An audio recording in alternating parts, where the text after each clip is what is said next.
Bem, senhores, conforme eu havia prometido, a gente vai fazer aqui uma outra videoaula, na verdade um conjunto de outras videoaulas, né, que vão ensinar a gente, no resumo, a aprender a usar o MySQL Workbench para criar uma base de dados. Depois a gente vai aprender a desenvolver páginas em JSF para inserir informações nessa base de dados, bem como recuperar essas informações, tá? Nessa videoaula de agora, a gente vai aprender a modelar a base de dados. A gente vai modelar a base de dados que a gente vai criar, tá? E para isso a gente vai usar a nossa ferramenta aqui do MySQL Workbench, que vocês precisam que ela esteja instalada no computador de vocês, tá? Eu vou aqui maximizar a tela e a gente tem aqui a página inicial, né? A tela inicial da nossa ferramenta. Aqui a gente tem as conexões possíveis, tá? Que me permitem, né, obviamente, me conectar ao servidor. Eu ensinei vocês nas aulas passadas a como criar essas conexões, bem como ensinei vocês a como adicionar usuários para vocês, tá ok? Agora, o que a gente vai fazer aqui? Eu vou primeiramente conectar nessa a base de dados, tá? Ele vai abrir essa janela aqui para mim e eu vou aqui nessa opção aqui, Server Status, tá? Para visualizar o status do meu servidor. Toda e qualquer alteração, toda e qualquer manipulação de informação que eu vier realizar sobre o MySQL, eu preciso verificar se no mínimo ele está executando, né?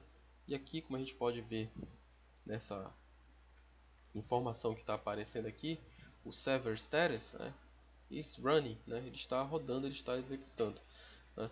Estando aqui nesse status de executando, então significa que a gente pode trabalhar com o MySQL perfeitamente, ele está em execução, tá?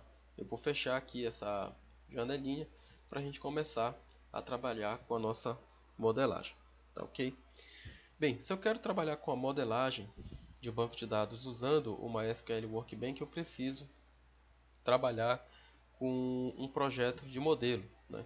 Então eu vou aqui na opção File, no menu File, e clico sobre a opção que me aparece, New Model, né? Clico sobre e aqui a ferramenta vai me apresentar essa outra janela, na qual eu vou poder trabalhar com a modelagem. Bem, essa primeira opção aqui que o mouse está em cima, ela representa o esquema, né? O esquema ele pode ser compreendido como sendo um sinônimo, né, nesse contexto a princípio aqui, como sendo um sinônimo do banco de dados que vai ser adicionado ao SGBD, que vai ser criado dentro do SGBD MySQL. Bem, a gente vai alterar o nome desse banco de dados, que aqui está MyDB, né, My Database, e a gente vai alterar para um nome livraria. A gente vai dar um duplo clique aqui, tá, sobre essa abazinha aqui, e aqui aparece a opção para a gente alterar esse nome, a gente vai colocar livraria, tá? Perceba que ele salva aqui já automaticamente, e se a gente fechar, já está salvo, tá ok, senhores? Agora a gente vai adicionar o diagrama, né? Para adicionar o diagrama, a gente dá um duplo clique sobre essa opção aqui, o Add Diagram, tá? E ele vai abrir essa nova janela aqui com as opções para nós trabalharmos com a modelagem entidade relacionamento. E o que a gente vai fazer? A gente vai criar no máximo aqui 3 tabelas. A primeira tabela que a gente vai criar, ela se chama autor, tá?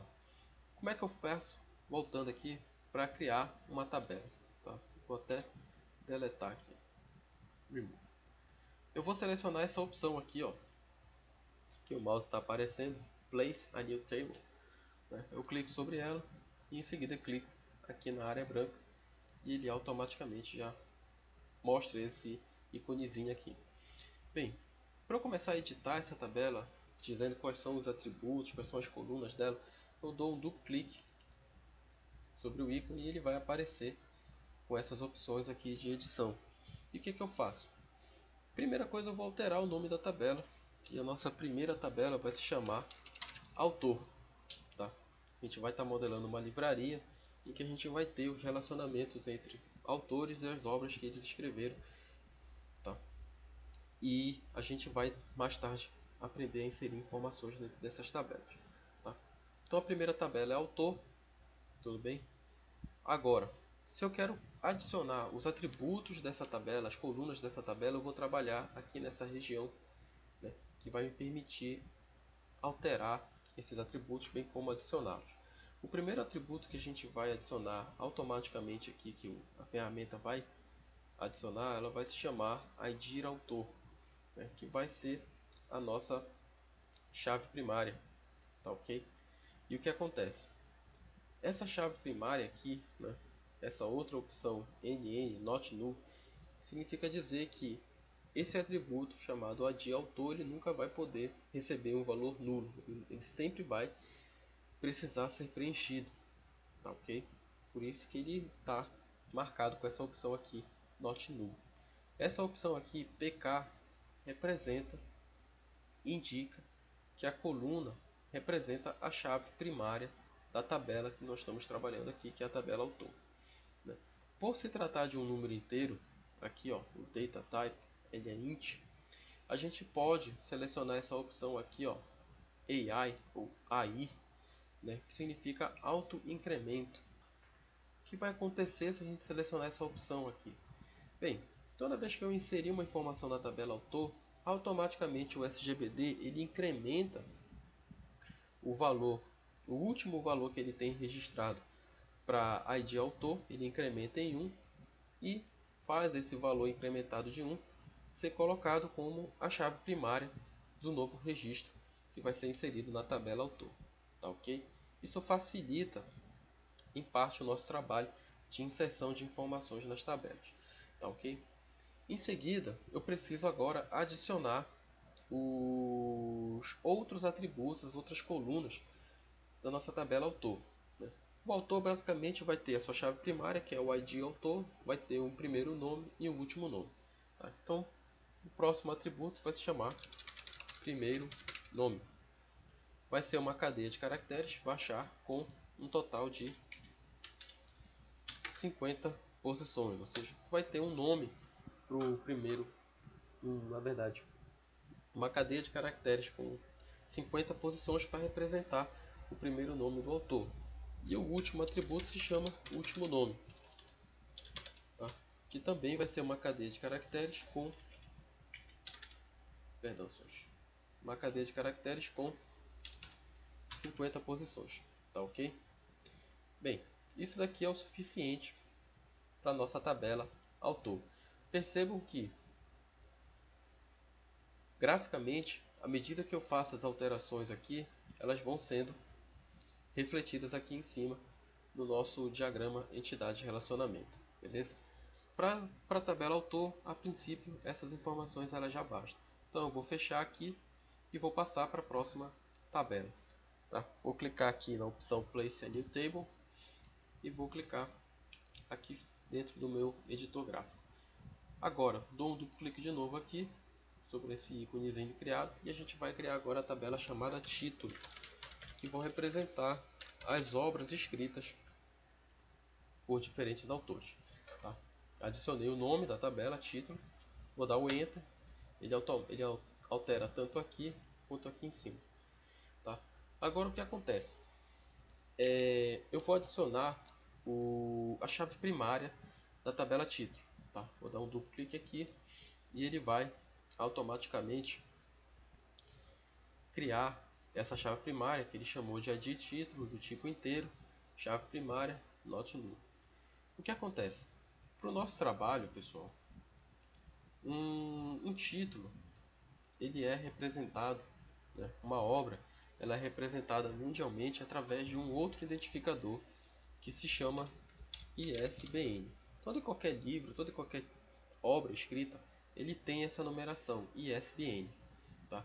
Essa numeração ela não vai ser representada por um tipo inteiro, porque o que acontece? Ainda que seja um número, a gente não precisa trabalhar com operações matemáticas sobre esse valor, tá? A gente precisa consultá-lo, né? Verificá-lo.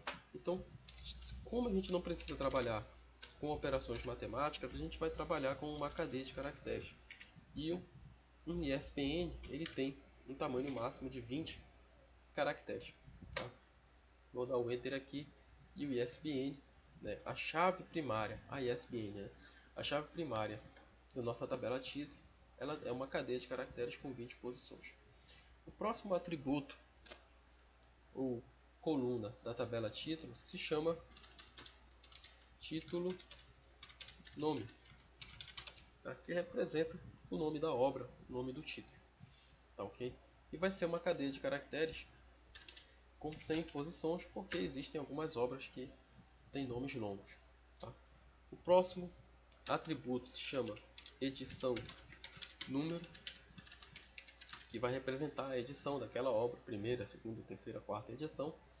E aqui no nosso caso a gente vai trabalhar com o valor inteiro, tá? No caso o integer, a gente pode colocar a expressão integer ou simplesmente pode selecionar aqui, ó, o int. Ambos vão funcionar, tá ok? E por último a gente vai ter o registro de direitos autorais, o copyright, tá? Que também vai ser uma cadeia de caracteres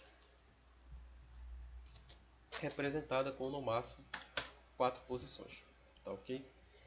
Bem, à medida que eu vou dando Enter, ele vai adicionando novas colunas, mas como a gente já terminou de adicionar as informações sobre título, a gente pode apagar essa daí e clicar aqui fora, e aqui vai estar a nossa tabela título, tá?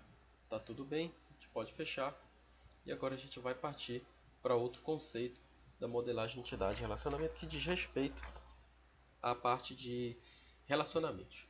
O que acontece, pessoal? Para eu descobrir qual é o relacionamento que eu vou usar entre duas tabelas, eu preciso fazer a leitura desse relacionamento.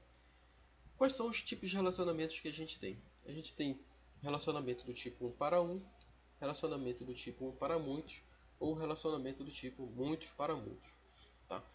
Para eu saber distinguir qual é desses relacionamentos, qual é dessas cardinalidades, né, que eu vou usar, eu preciso fazer a leitura em um sentido, né, de uma tabela para outra e fazer a leitura de retorno, ou seja, desse sentido aqui, de título para autor e em seguida de autor para título, tá ok?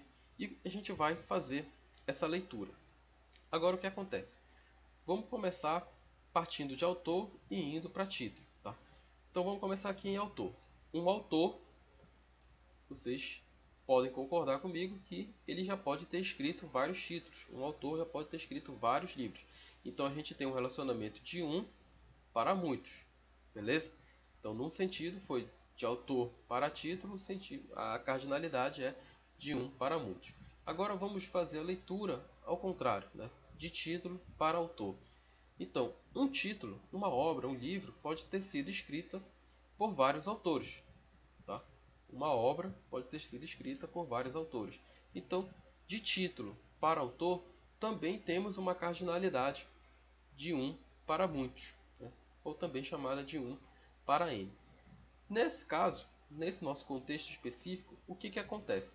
Se em um sentido da leitura, ou seja, de autor para título, o relacionamento tem cardinalidade de um para muitos, e na leitura inversa, de título para autor, também tem cardinalidade de um para muitos, significa dizer que nós temos aqui um caso de um relacionamento do tipo muitos para muitos, né? Então a opção que nós vamos escolher dos relacionamentos é essa aqui, ó, NM. Tá? Clico sobre ela, clico sobre a primeira tabela e clico sobre a segunda, e ele vai estabelecer aqui automaticamente os relacionamentos. Agora o que acontece, pessoal? Relacionamentos do tipo muitos para muitos, eles obrigam a criação de uma tabela, de uma terceira tabela chamada de tabela associativa, ou na modelagem conceitual, chamada entidade associativa. Tá ok? E uma entidade associativa, no nosso caso aqui a tabela associativa, ela de cara já é criada com dois atributos, né? Esse primeiro aqui, vocês vão concordar comigo, né, que ele está fazendo referência a alguma informação de autor. E o outro aqui está fazendo referência a alguma informação em relação ao título. Tá? Tabelas associativas, entidades associativas, elas sempre têm chaves primárias compostas. Tá? Então, esse atributo aqui, autor underline é de autor, e esse título underline SBN, eles dois juntos representam a chave primária da tabela que foi criada, chamada autor título. Ao mesmo tempo que eles representam chaves primárias, né, individualmente cada um é uma chave estrangeira que aponta para outras tabelas. No caso aqui, autor underline de autor representa uma chave estrangeira que aponta para algum registro na tabela autor. E título underline ISBN é uma chave estrangeira que aponta para algum registro da tabela título. Tá ok? Bem, essa tabela aqui, autor título, ela está com uma nomenclatura não muito amigável, né? Difícil de ser compreendido. Então o que a gente vai fazer? A gente vai editar essa tabela, vai dar um duplo clique sobre ela. Novamente vai aparecer aqui, ó, as nossas opções de edição. E a gente vai chamar essa tabela de autor título de publicação. Tá? E a gente vai alterar esses nomes aqui, autor ID. Tá? Bora colocar ID autor, tá? E bora colocar só ISBN. Tá? É mais amigável dessa forma. E perceba aqui que está marcado como primary key, not null, tanto ID autor quanto ISBN, ou seja, é um caso que nós temos de chave primária composta. Agora, onde é que eu estou vendo aqui nessas minhas opções de configuração as chaves estrangeiras? Bem, aqui embaixo a gente tem abas, né, que trazem informações a mais de configuração de uma tabela, né, e a gente tem aqui a aba de chaves estrangeiras Foreign Keys. Né. Se a gente clicar aqui, bem aqui já está automaticamente setado que essa informação aqui, ó, o FK autor, título autor, né, essa aqui é a chave estrangeira que está apontando para o autor. E FK autor, título, título, está aqui, ó, está apontando para algum registro da tabela título. Tá? Essas são as informações que a gente precisa conhecer a respeito dessa ferramenta gráfica aqui de edição. Eu vou fechar, né? E aqui a gente vai perceber que a nossa tabela já foi alterada e ela já está mais amigável à sua visualização. Tá ok? Então a gente tem aqui um relacionamento muitos para muitos entre autor e título. Né? Resumindo, esse relacionamento muitos para muitos exige a criação de uma tabela associativa que a gente chamou de publicação. Essa tabela publicação tem uma chave estrangeira que aponta para autor e uma chave estrangeira que aponta para título, e ela tem uma chave primária composta que é formada pelas chaves estrangeiras que apontam para autor e a chave estrangeira que aponta para título. Tá ok? Tranquilo? E o relacionamento entre autor e publicação é um relacionamento com cardinalidade de 1 para muitos, tá? Bem como de título em relação à publicação é de 1 para muitos. A gente vai conseguir visualizar melhor como se organizar essas informações, os dados, né, dentro dessas tabelas quando a gente começar a inserir as informações nas tabelas. Tá ok? Tranquilo. Aprendemos então a fazer uma modelagem gráfica. Agora a gente vai aprender a como exportar, né, um script SQL a partir desse nosso modelo gráfico. O que esse script SQL vai fazer? Ele vai simplesmente criar essas tabelas aqui dentro da base de dados que vai se chamar livraria. Tá ok? E como é que a gente faz a exportação desse script SQL usando a ferramenta MySQL Workbench? A gente vai clicar aqui na opção File, tá? E em seguida vai aqui em Export e depois em Forward Engineering SQL Create Script. Tá? A gente vai selecionar essa opção que vai exportar o script SQL. Bem, essa primeira opção aqui, ó, nessa janela, a gente vai selecionar aonde a gente vai salvar. Né? Eu tenho dentro da minha área de trabalho uma parte chamada livraria banco de dados e eu vou colocar um nome para o meu arquivo .sql, meu arquivo de script, que eu vou chamar de livraria banco de dados script. Vocês podem colocar o nome que vocês acharem mais conveniente. Tá? Vou clicar em salvar. Essas opções aqui eu posso deixar todas elas desmarcadas, a gente não precisa se preocupar com elas. Essa próxima janela, depois que a gente clica em Next, a gente só vai selecionar a exportação de tabelas, né? Export MySQL Table Objects, porque a gente na nossa modelagem a gente só modelou tabelas, não modelou views e não modelou procedures, functions, só trabalhou com tabelas, então só vai ter essa opção selecionada que indica aqui um total de 3 tabelas. Vou clicar em Next. A próxima tela mostra o script em si que vai ser salvo, tá? E quando eu clicar em Finish, ele já vai salvar o script exatamente onde eu especifiquei. Se eu visualizar aqui, ó, livraria banco de dados, também aqui o script que foi criado, né, que foi salvo pela ferramenta MySQL, eu vou editar ele. E aqui a gente tem o script com algumas informações importantes. Tá? A primeira aqui, ó, essas variáveis aqui que ele está configurando, elas não fazem parte do escopo aqui da nossa videoaula, mas são variáveis específicas do MySQL, do SGBD MySQL, e em um outro SGBD essas variáveis elas não seriam configuradas. O MySQL ele trabalha com essa configuração. Aqui, ó, ele faz aqui a criação do esquema livraria, né? Contanto que ele não exista, né? Ele faz create scheme, if not exist, crie a base de dados, se ela não existir, chamada livraria, né? Com o padrão de codificação de caracteres, UTF-8, como sendo o default, né? Ou no caso aqui o padrão. Em seguida ele executa o comando aqui, ó, use livraria, que é para justamente informar o SGBD que essas criações de tabelas aqui embaixo vão ocorrer sobre o banco de dados de livraria, tá ok? E em seguida a esse comando surge aqui os comandos de criação das tabelas, tá? Aqui esses comandos eles são um pouco longos, mas a gente vai aprender a como diminuir o tamanho desses comandos na próxima videoaula que a gente vai fazer a respeito da edição de um script SQL para a criação de tabelas, tá ok? Então a nossa videoaula vai ficar por aqui. Hoje, né, nesse momento, a gente aprendeu a modelar a nossa base de dados usando o MySQL Workbench, compreendeu como verificar o tipo de relacionamento entre as tabelas, aprendeu também a exportar um script SQL, tá ok? De criação dessas tabelas. Então, portanto, a nossa aula fica por aqui. Agradeço aos senhores, até a próxima.